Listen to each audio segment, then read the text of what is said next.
Hey guys, it's LaShawn from EverydayEyeCandy.com coming to you this week with 3 new Instagram features that I think can change your brand and 3 things I think you need to know about.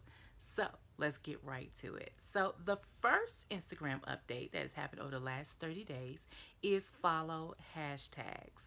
So the way it used to be is that you would see a hashtag that you thought everyone was following, that you were interested in.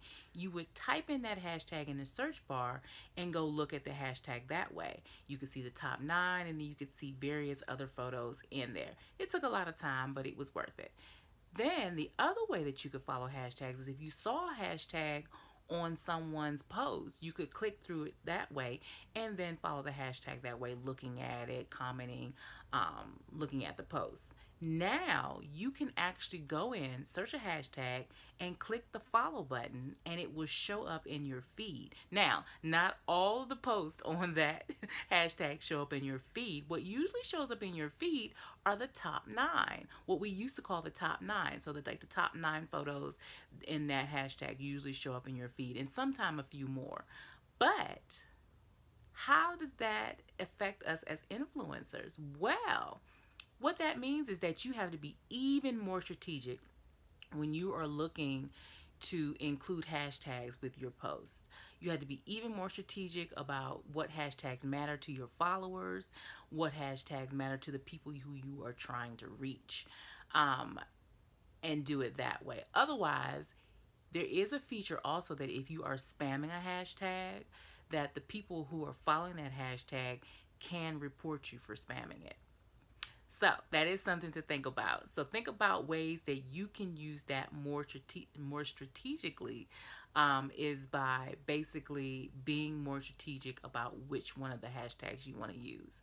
You don't want to just use any ones. You want to make sure you use the ones that are most relevant to your brand, the ones that your followers are there for, looking for you, checking for you, etc. The second thing, the second update that I want to talk about is the archiving of stories and the story highlights. Instagram has made it now so that your Instagram stories to automatically archive after 24 hours. So that means that once they archive, you can take them and you can highlight them indefinitely beyond that 24 hours. So that means that basically your Instagram profile is now like your landing page for your brand on Instagram. So you can put anything there. You can put blog posts as a highlight. You can put a theme, a running theme that goes through your stories. Like if you have a special feature, that can be a part of your Instagram highlights. Like for instance, like I have my coffee stories that I do every morning. I choose like the best ones and put them there underneath that highlight because it's a part of my brand. You can have travel if you are a travel blogger or you're a travel influencer. That is something you can add. Motherhood, you can put stories of motherhood. If you do tips every Tuesday, put Tuesday tips right there. Anything can be in those hashtag in that highlight feature. So it is up to you to pick things that go with your brand, that speak about your brand, that highlight your brand the best. The third thing that I want to talk about, perhaps what I think might be one of the most important things for engagement, is the shorter viewable caption. If you notice now, when you scroll through Instagram, the captions are much shorter. They cut them off. You see the little dot, dot, dot quicker than you used to. Now, what does this mean? That means that you have to be even more conscious about what your caption is saying.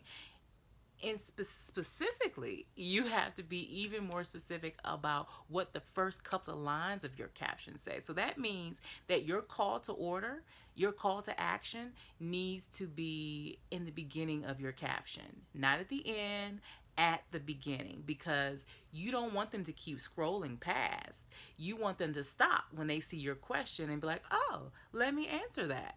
So tip number 1 for that one: always put your call to action in the first couple of lines of your caption.